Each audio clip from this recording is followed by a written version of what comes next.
वज़ीर-ए-आज़म शहबाज शरीफ ने पेट्रोल 80 रुपये फी लीटर सस्ता करने का ऐलान कर दिया। पेट्रोल की नई कीमत 378 रुपये फी लीटर हो गई। कौम से खिताब में वज़ीर-ए-आज़म ने कहा कि अवाम को दरपेश मुश्किलात के बायस पेट्रोलियम लेवी में 80 रुपये कमी की जा रही है। पेट्रोल और डीजल बढ़ाने में जो मुश्किल फैसले हुए उसमें तमाम सियासी क़यादत का एतमाद हासिल था। वो मुश्किल वक्त में सूबाई वज़राए आला की कमिटमेंट को सराहते हैं। वज़ीर-ए-आज़म ने कहा कि तारीख के बहुत बड़े चैलेंज का मुकाबला सिर्फ कौमी यकजहती और इत्तेफाक व इत्तेहाद से किया जा सकता है। हम इस वक्त तक चैन से नहीं बैठेंगे जब तक हालात मामूल पर नहीं आ जाते। वज़ीर-ए-आज़म ने कहा कि मोटरसाइकिल सवारों को पेट्रोल पर 100 रुपये लीटर सब्सिडी मिलेगी। गुड्स ट्रांसपोर्ट को 70 से 80 हज़ार महाना, पब्लिक ट्रांसपोर्ट को 1 लाख महाना सब्सिडी दी जाएगी। हुकूमत छोटे किसानों को 1500 रुपये फ़ी एकड़ इमदाद देगी।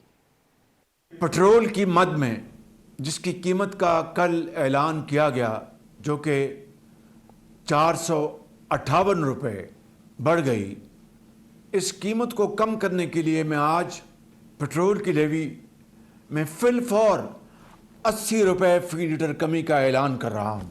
और ये कमी कम से कम अगले 1 माह के लिए और पूरे पाकिस्तान पर इस कमी का इतलाक होगा। मैं और मेरी हुकूमत और चारों सूबाई हुकूमतें मिलकर हम इंशाअल्लाह आपकी मुश्किलात में कमी लाने के लिए दीवानावार काम करते रहेंगे। वज़ीर आला सिंध मुराद अली शाह का भी आवाम के लिए सब्सिडी का ऐलान। हर रजिस्टर्ड मोटरसाइकिल सवार को महाना 2000 रुपये दिए जाएंगे। महकमा एक्साइज की ऐप तैयार कर ली गई है। ऐप में नाम होने पर रकम मोटरसाइकिल वाले के अकाउंट में 15 दिन में मुंतकिल होगी। आवाम को जल्द मोटरसाइकिल अपने नाम पर मुंतकिल कराने की हिदायत। मुफ्त ट्रांसफ़र की सहूलत भी दे दी। लोअर क्लास के रेलवे किरायों में इजाफा न करने का ऐलान। 25 एकड़ से कम पर ज़मींदारों को भी 1500 रुपये फ़ी एकड़ अदा किए जाएंगे। मुसाफिर बसों को वफाकी हुकूमत 1 लाख रुपये देगी।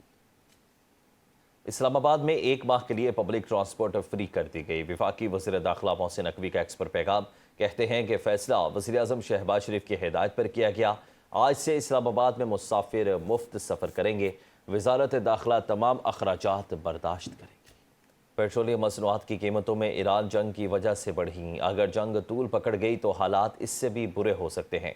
वज़ीर-ए-आज़म के मुशीर राना सनाउल्लाह का बयान। कहते हैं कि हुकूमत ने 3 हफ्तों तक बोझ खुद उठाया। 129 अरब रुपए की सब्सिडी दी। कुछ अनासिर लोगों को हुकूमत के खिलाफ एहतजाज के लिए उकसा रहे हैं, लेकिन ये वक्त सियासत का नहीं, कौमी यकजहती का है। सारे ऑस्टेरिटी मेजर्स लेने के बाद फंड जो है वो प्राइम मिनिस्टर ने क्रिएट किया, जो रकम इकट्ठी हुई तो उससे तकरीबन 129 अरब रुपया जो है वो कंज्यूम हुआ। अब इस सिलसिले को जो है वो बहुत ज़्यादा देर तक जो है वो इस तरह से चलाया नहीं जा सकता था। तो फिर उसके बाद ये फैसला किया गया कि टारगेटेड सब्सिडी के ऊपर जाया जाए। गवर्नमेंट का तो कोई इसमें अमल दखल नहीं है। कीमतें जो है वो जंग की वजह से बढ़ी हैं और अब कुछ लोग जो है वो इन चीज़ों को हुकूमत को क्रेडिट देने की बजाय वो इस तरह से इस मामले को जो है वो प्रोपागेट कर रहे हैं कि जी हुकूमत के खिलाफ जो है वो एहतिजाज किया जाए।